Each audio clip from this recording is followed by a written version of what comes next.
ഈ ഇത്തരമൊരു കൂട്ടായ്മ വളരെ ഗൗരവമായി കണ്ടുകൊണ്ട് സംഘടിപ്പിക്കപ്പെടുന്നതും അതുപോലെ ആദ്യ പഠനവേദി എന്ന പേരിൽ വലിയ ഗൗരവമുള്ള വിഷയത്തെ ആസ്പദമാക്കിക്കൊണ്ട് ഒരു ചർച്ച സംഘടിപ്പിക്കുകയും ചെയ്യുന്ന ഈ സംരംഭം എഴുത്തുകാരും വായനക്കാരും ഒരേ വേദിയിൽ ഇരുന്നുകൊണ്ട് സംവേദിക്കുവാൻ കഴിയുന്ന തരത്തിലുള്ള പരിപാടി ആവിഷ്കരിച്ച സംഘാടക സമിതി ഉള്ള നന്ദി സ്നേഹം അറിയുകയാണ്.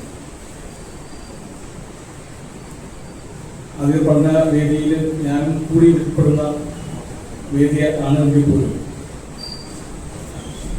സമഗ്രമായി വിവിധ വശങ്ങളെ സംബന്ധിച്ച് ചർച്ചയ്ക്ക് വെക്കുന്ന ഒരു ഓക്കെ, പ്രത്യേകിച്ച് കഥയുടെ നിർമ്മിതിയെ സംബന്ധിച്ച്, കഥയുടെ ആവിഷ്കാരത്തെ സംബന്ധിച്ച്, കവിതകളുടെ ആവിഷ്കാരത്തെ സംബന്ധിച്ച്, അതുപോലെ തന്നെ നോവലുകളുടെ ആവിഷ്കാരവും അതിൻ്റെ പേറ്റുനോവിനെ സംബന്ധിച്ചും, കാവ്യ ഭംഗിയെക്കുറിച്ചും അതിൻ്റെ രചന രീതിയെ സംബന്ധിച്ചും ഒക്കെ വളരെ ഗൗരവമായി ചർച്ച ചെയ്യപ്പെടുന്നു. പലപ്പോഴും വിട്ടുപോകുന്നതാണ് തിയേറ്റർ എന്ന് പറയുന്ന ഏറ്റവും പ്രധാനപ്പെട്ട മനുഷ്യന് മാറ്റങ്ങൾ ഏറ്റവും കൂടുതൽ അനിവാര്യമായി വരുന്ന ഘട്ടങ്ങളിലൊക്കെ തന്നെ അഭിനയത്തിൻ്റെയും സ്ക്രിപ്റ്റുകളുടെയും ഒക്കെ പ്രത്യേക തരത്തിലുള്ള ഇടപെടലുകൊണ്ട് നേരിട്ട് സംബന്ധിച്ചുകൊണ്ട് വളരെ ഉജ്ജ്വലമായ മാറ്റങ്ങൾ പ്രത്യേകിച്ച് കേരളത്തിൽ സംഭവിച്ചിട്ടുള്ള ഒരു മേഖലയാണ് തിയേറ്റർ. തിയേറ്ററിനകത്ത് ഇടപെടാത്ത ഒരാളും നമുക്കിടയിൽ ഉണ്ടാവില്ലെന്ന് തന്നെയാണ് ഞാൻ വിശ്വസിക്കുന്നത്. കാരണം ചെറുപ്രായം തൊട്ട് തന്നെ എല്ലാവരും നാടകങ്ങൾ കാണുകയും അതിലിടപെടുകയും ഒക്കെ, ഒന്നുകിൽ നാടകം എഴുതുന്ന കാര്യത്തിൽ, അഭിനയിക്കുന്ന കാര്യത്തിൽ, നാടകം കാണുകയും അതിൻ്റെ ആസ്വാദനം പറയുന്ന കാര്യത്തിലൊക്കെ തന്നെ അതീവ ഗൗരവമായി തന്നെ ഇടപെട്ടിട്ടുള്ള ആളുകളാണ്. അതുകൊണ്ട് തന്നെ തിയേറ്റർ എന്ന് പറയുന്നത് നമ്മുടെ ജീവിതത്തിനകത്തൂടെ കടന്നു പോകുന്ന ഏറ്റവും പ്രധാനപ്പെട്ട ഒരു ഇനം എന്ന നിലയിൽ തന്നെ നമുക്ക് അതിനെ മാറ്റി നിർത്താൻ കഴിയും.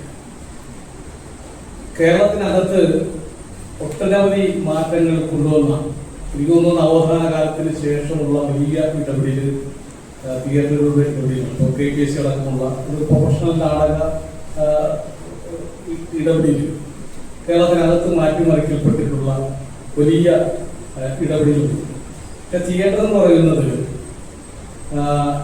നാടകത്തെ സൂചിപ്പിക്കുന്ന, നാടകം രൂപപ്പെടുത്തുന്നതിനെ സംബന്ധിച്ചും അതിനെ റിഹേഴ്സൽ എടുക്കുന്നതിനെ സംബന്ധിച്ചും അവതരിപ്പിക്കുന്നതിനെ സംബന്ധിച്ചിട്ടും പ്രത്യേക തരത്തിൽ വേൾഡ് തലത്തിൽ തന്നെ രൂപപ്പെട്ടിട്ടുള്ള തിയേറ്റർ എന്ന് പറയുന്ന ഒരു ഭാഷയിൽ രൂപപ്പെട്ടിട്ടുള്ളതാണ് തിയേറ്റർ.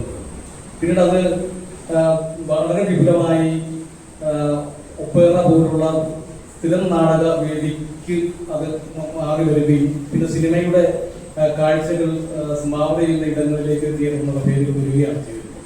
എന്നാൽ ഇപ്പോൾ അതിൽ നിന്നൊക്കെ വ്യത്യസ്തമായി തിയേറ്റർ വളരെ വ്യാപരിച്ചുകൊണ്ട് ഒരു കൊട്ടരയ്ക്കുള്ളിൽ അല്ലെങ്കിൽ ഒരു ഹോളിനകത്ത് എന്നതിനൊക്കെ അപ്പുറത്ത് പുതിയ കാഴ്ചയുടെ അനുഭവങ്ങൾ വെച്ചുകൊണ്ട് തിയേറ്റർ കടന്നു വരും.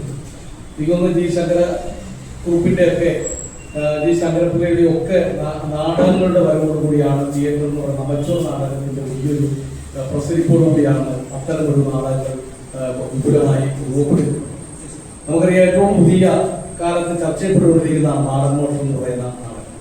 കേരളത്തിൽ മാടൻ എന്ന് പറയുന്ന മാടനെയും മറുപടിയുമെയും വിശ്വസിക്കുന്ന ഒരു സമൂഹത്തിൽ നിന്നും മാറ്റി അത് ക്ഷേത്രത്തിനകത്തേക്ക് മാറ്റുകയും അവരുടെ വിശ്വാസഫലങ്ങളെയും ആത്മീയതയും അട്ടിമറിച്ചുകൊണ്ട് കേരളത്തിന്റെ രാഷ്ട്രീയം ചർച്ച ചെയ്യപ്പെടുന്ന ഏറ്റവും പുതിയൊരു നാടകമാണ് മാടൻമോഷം. മാടൻമോഷത്തിന്റെ ഒരു പ്രത്യേകത തന്നെ മുഴുവൻ ആളുകൾക്കും ചുറ്റുമിരുന്ന് കാണാവുന്ന തിയേറ്ററിലേക്ക് നാടകത്തെ മാറ്റിക്കൊണ്ടുവരുന്നതാണ്. അതായത് വേദിക്കകത്തു നിന്നും പുറത്തിറങ്ങുന്ന ഒട്ടനവധി ആളുകൾക്ക് സംവദിക്കാൻ കഴിയുന്നത് തിരുനാടകത്തിന്റെ സങ്കേതം പോലെ തന്നെ വ്യത്യസ്തമായി തിയേറ്റർ നമുക്ക് അനുഭവജ്ഞാനം പകർന്നുകൊണ്ട് കടന്നു വരികയാണ്. പ്രത്യക്ഷ ദേവസഭയുടെ നാടക ചരിത്രത്തിൽ തന്നെ തിരുവേനി ഒട്ടനവധി നാടകങ്ങൾ വെച്ചുകൊണ്ട് തന്നെ പാട്ടുകൾ വിഷയങ്ങളൊക്കെ തന്നെ നാടകങ്ങളായി ആവിഷ്കരിച്ചുകൊണ്ട് എനിക്ക് തോന്നുന്നത് PRDCന്റെ ഉപദേഷ്ടാക്കന്മാരും പ്രധാനപ്പെട്ട ആളുകളെല്ലാം നല്ല നടന്മാർ തന്നെയായി മഹാമാരി ഉപദേഷ്ടാവാകുന്ന നടനായി വന്നതിന് ശേഷമാണ് നടക്കുന്നത്. കാരണം അത് അവിടെ തന്നെ അഭിനയിക്കാൻ നന്നായി കഴിയുന്നു. എന്തായിരുന്നാലും നാടകം ഒരു വലിയ അനുഭവമായി, തിയേറ്ററിൽ നിന്ന് അനുഭവമായി നിലനിൽക്കുന്നു. എനിക്ക് തോന്നുന്നത് എൻ്റെ ഒരു പ്രവർത്തന മേഖല ചെറുപ്പം തൊട്ട് എൻ്റെ വീട്ടിൽ നാടകത്തിന് എനിക്ക് അനുവാദമില്ല. കാരണം ഞാൻ 5ാം ക്ലാസ്സിൽ പഠിക്കുന്ന സമയത്താണ് ഞാൻ തൊട്ടടുത്തുള്ള ഞങ്ങൾ താമസിക്കുന്ന എസ്റ്റേറ്റിലെ വലിയൊരു ക്ലബുണ്ട്, ക്രിയേഷൻ ആർട്സ് ക്ലബ് എന്ന് പറഞ്ഞിരുന്നു. ആ ക്ലബില് അവർക്കൊരു നാടകം എല്ലാ വർഷവും ഒരു 6 മാസത്തെ റിഹേഴ്സലോടുകൂടി വാർഷിക നാടകം അവതരിപ്പിക്കാറുണ്ട്.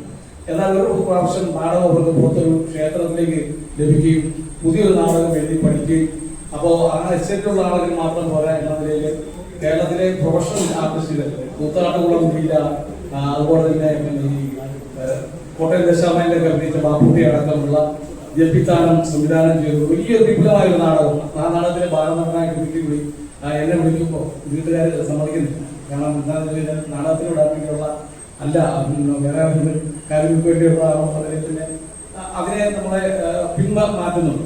ഞാനത് പറയുന്നത് അങ്ങനെ പിന്മാറ്റിയതിന് ശേഷം ഞാൻ അടുത്ത വൻകുറിഞ്ഞി ഹൈസ്കൂളിലേക്ക് പഠനത്തിൽ ചെല്ലുമ്പോൾ ഏതാണ്ട് 40ഓളം ക്ലാസ്സുകളുണ്ട്.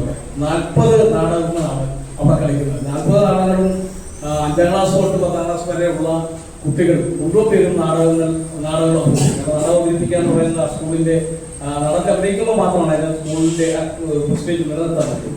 5ാം ക്ലാസ്സിൽ വീട്ടിൽ നിന്ന് നാടകം നിരോധിക്കുമ്പോൾ സ്കൂളിൽ ചെല്ലുമ്പോൾ നാടകം കളിച്ചു തുടങ്ങാൻ അവിടുത്തെ ക്ലാസ് ടീച്ചറിന്റെ അനുമതിയോടുകൂടി തന്നെ നാടകം എഴുതി കളിക്കുകയാണ് ചെയ്യുന്നത്. പിന്നീട് ഇങ്ങോട്ട് തുടർന്ന് വളരെ കാലം എനിക്ക് തോന്നുന്നു ഈ അടുത്ത കാലത്ത് മാത്രമാണ് നാടകം അഭിനയം നിർത്തിവെച്ചത്. പിന്നീട് അമച്ചൂർ നാടകം കൂടുതൽ പ്രദേശങ്ങളിലുള്ള നിരവധി അമച്ചൂർ നാടകങ്ങളിൽ നിരവധി ആളുകളുടെ സംവിധാനത്തിൽ അവതരിപ്പിക്കും, പിന്നീട് നാടക സംവിധാനം ഏറ്റെടുക്കുകയും ഒക്കെ ചെയ്യുന്ന തരത്തിലേക്ക് നാടകത്തിനകത്ത് ഇടപെടുകയാണ്. അതിനുശേഷം കോട്ടയം CPM-ന്റെ നേതൃത്വത്തിലുള്ള തെരുവുനാടക സംഘം നമ്മൾ രൂപപ്പെടുത്തുമ്പോൾ അതുവരെ ഉണ്ടായിരുന്ന തിരുനാടക അവതരണ ശൈലി മാറ്റിയിട്ട് ഒരു സ്കിറ്റിന്റെ സ്വഭാവത്തിൽ ഇപ്പോൾ മിമിക്രിക്കാരെ കളിച്ചു വരുന്ന സ്കിറ്റ്, അന്ന് കാലത്ത് ആദ്യമായി കഥാപാത്രങ്ങളെ മേക്കപ്പ് ഇട്ടുകൊണ്ട് തന്നെ സ്കിറ്റ് നഗരത്തിൽ ഇറങ്ങി കളിച്ചുകൊണ്ട് തിരുനാടകത്തിൽ പുതിയ സങ്കേതം ഉണ്ടാക്കിക്കൊണ്ടാണ് ഞങ്ങൾ നാടക രംഗത്ത് അമച്ചൂർ നാടകത്തിലെത്തുന്നത്. ഏറ്റവും ഒടുവിൽ ഞാൻ കോട്ടയം പത്തനംതിട്ട CPM ജില്ലാ കമ്മിറ്റിക്ക് വേണ്ടി കഴിഞ്ഞ 3-4 തവണയായി ഇലക്ഷനിൽ ഞാൻ ഇരുന്ന് നാടകം അവതരിപ്പിക്കുന്നത്.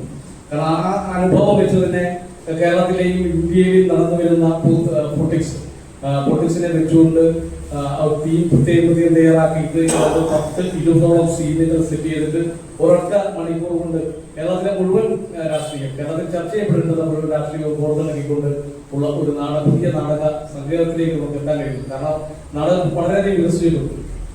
ഡ്രാമ സ്കൂൾ അടക്കമുള്ള പുതിയ തലങ്ങൾ കൂടി പരിഷ്കരിക്കപ്പെടുമ്പോൾ നിലവിൽ നമ്മൾ കണ്ടുവന്നിരുന്ന പ്രൊഫഷണൽ നാടകത്തിന്റെ സങ്കേതത്തിന് അപ്പുറത്തേക്ക് നാടകങ്ങൾ എഴുതുവാനും അവതരിപ്പിക്കുവാനും നമുക്ക് കഴിയുന്നു. ഇപ്പോൾ പ്രൊഫഷണൽ നാടകത്തിന്റെ ശൈലി മാറിയിട്ടുണ്ട്. കൊല്ലം നാടകങ്ങളും കോട്ടയം നാടകവും തമ്മിലായിരുന്നു ഒരു കാലഘട്ടത്തിൽ വടാപോണ എന്ന് പറയുന്ന തരത്തിലുള്ള നാടകം ഉണ്ടായിരുന്നത്. ഇപ്പോ തിയേറ്ററിന്റെ, അതായത് തനത് സങ്കല്പങ്ങൾക്ക് അപ്പുറത്തോട്ടുള്ള ലോക നാടകങ്ങളുടെ സങ്കേതങ്ങളോട് ചേർത്തുള്ള പുതിയ നാടകങ്ങൾ വരികയും ഇപ്പോൾ ക്ഷേത്രങ്ങളിലടക്കം അത്തരം നാടകങ്ങൾ വീണ്ടും തിരിച്ചു വരുന്ന കാഴ്ച കൂടി നമുക്ക് കാണുന്നുണ്ട്. അതുപോലെ തന്നെ മടമോഷം എന്ന് പറയുന്ന നാടകത്തിന്റെ ഇപ്പോ ഒരു മത്സരത്തിൽ ഉപയോഗിച്ചതാണെങ്കിൽ ഇപ്പോ ഏതാണ്ട് 50-ൽ പരം വേദികൾ, ഇപ്പൊ 50-ൽ പരം നാടകങ്ങൾ ബുക്കിങ്ങിലേക്ക് എത്തുന്നു. അപ്പൊ നാടകം മൊത്തത്തിൽ മാറുന്നുണ്ട്. അതുപോലെ തന്നെയാണ് ഫോക്കുമായി ബന്ധപ്പെട്ടുള്ള തിയേറ്ററുകൾ നിലനിൽക്കുന്നത്. ഫോക്ക് തിയേറ്ററുകളും നാടകവുമായി ചേർന്ന് തന്നെയാണ്. നാടകത്തിൽ നമ്മൾ കണ്ടിട്ടുള്ള നാടക സങ്കേതങ്ങളിൽ നിന്നും വ്യത്യസ്തമായി കേരളത്തിൽ ഫോക്ക് തിയേറ്റർ വളരെ സജീവമായി നിലനിൽക്കുന്നുണ്ട്.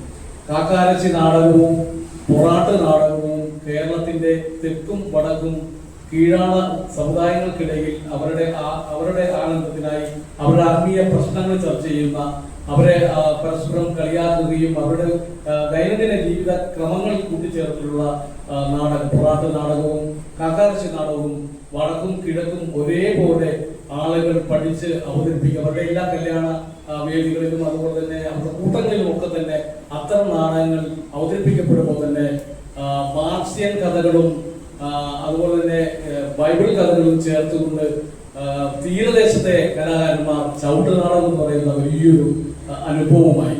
തുടർനാടകം നമുക്ക് കണ്ടിരിക്കേണ്ടത്, കാരണം അത് ഈജിപ്ഷ്യൻ സംസ്കാരത്തിന്റെ ഭാഗമായി തന്നെ വലിയ രാജാക്കന്മാരുടെ വേഷം കണ്ടുകൊണ്ട് മത്സ്യത്തൊഴിലാളികൾ നടത്തുന്ന നാടകം. ആ മത്സ്യത്തൊഴിലാളികൾ നടത്തുന്ന ആ നാടകത്തിൽ നിന്നും പിയമാനടി വഴിമാറിക്കൊണ്ട് എപ്പിക്, ലോകത്തിലെ ഏറ്റവും വലിയ സാങ്കല്പിക നാടക സങ്കല്പത്തിന്റെ പുതിയ രീതി വെച്ചുകൊണ്ട് എപ്പിക് നാടക സങ്കേതം വെച്ചുകൊണ്ട് സ്പാർട്ടക്കസിനെ അവതരിപ്പിക്കുന്ന 100ഓളം കലാകാരന്മാർക്ക് പുറത്തിറക്കിക്കൊണ്ടാണ് സ്പാർട്ടക്കസ് പരീക്ഷണമായി കേരളത്തിൽ വന്നിട്ടുള്ളത്.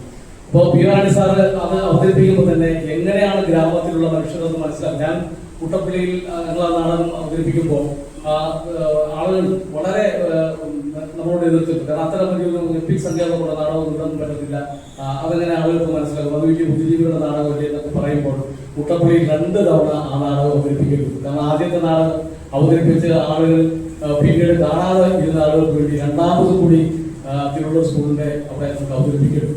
കാരണം വളരെ വ്യത്യസ്തമായി ആളുകൾക്ക് സംവേദിക്കാൻ കഴിയുന്ന തരത്തിലുള്ള രീതികളാണ് ഈ ഫോക്ക് തിയേറ്ററുമായി ചേർന്ന് എപ്പിക് സങ്കേതവും ഒക്കെ ചേർത്തുകൊണ്ട് ആ നാടകം പിയമാനടി സാർ അവതരിപ്പിക്കുന്നത്. പിന്നീട് നമ്മൾ പരിശോധിക്കുകയാണെങ്കിൽ വരുന്ന നാടകം കാവാലം നടത്തിയിട്ടുള്ള തനത് നാടകം. കാവാലത്തിന്റെ നാടകത്തെ സംബന്ധിച്ച് പറഞ്ഞു കഴിഞ്ഞാൽ കുട്ടനാടിന്റെ തീം എടുത്തുകൊണ്ട് വരേണ്യ വർഗത്തിന്റെ കുടിയാട്ടം അടക്കമുള്ള പടയണിയിലെ ചില ശകലങ്ങൾ വെച്ചുകൊണ്ട് ഒരു വരേണ്യ നാടകം, തനത് നാടകം എന്ന നിലയിൽ കേരളത്തിന്റെ ഒരു നാടക വേദി, ഒരു തിയേറ്റർ എന്ന നിലയിലേക്ക് കാവാലം അവതരിപ്പിക്കുമ്പോൾ നമ്മളിൽ നിന്നും നമ്മളുടെ കുട്ടനാടിന്റെ പാട്ടുകളും കുട്ടനാടിന്റെ ചലനങ്ങളും കുട്ടനാടിന്റെ അഭിനയങ്ങളും ഒക്കെ കോർത്തിണക്കിക്കൊണ്ട് അത് അവതരിപ്പിച്ചപ്പോൾ തീർച്ചയായിട്ടും അത് ദളിതരുടെയോ കിടാകളുടെയോ സങ്കേതവുമായിരുന്നില്ല, അത് ഒരു ഫോക്ക് തിയേറ്റർ ആയിരുന്നു. അത് കേരളത്തിന്റെ സവർണ വെറിപൂണ്ട തിയേറ്ററായിട്ട് അത് വരികയും കുറച്ച് നെടുമുടികളും അല്ലെങ്കിൽ ഈ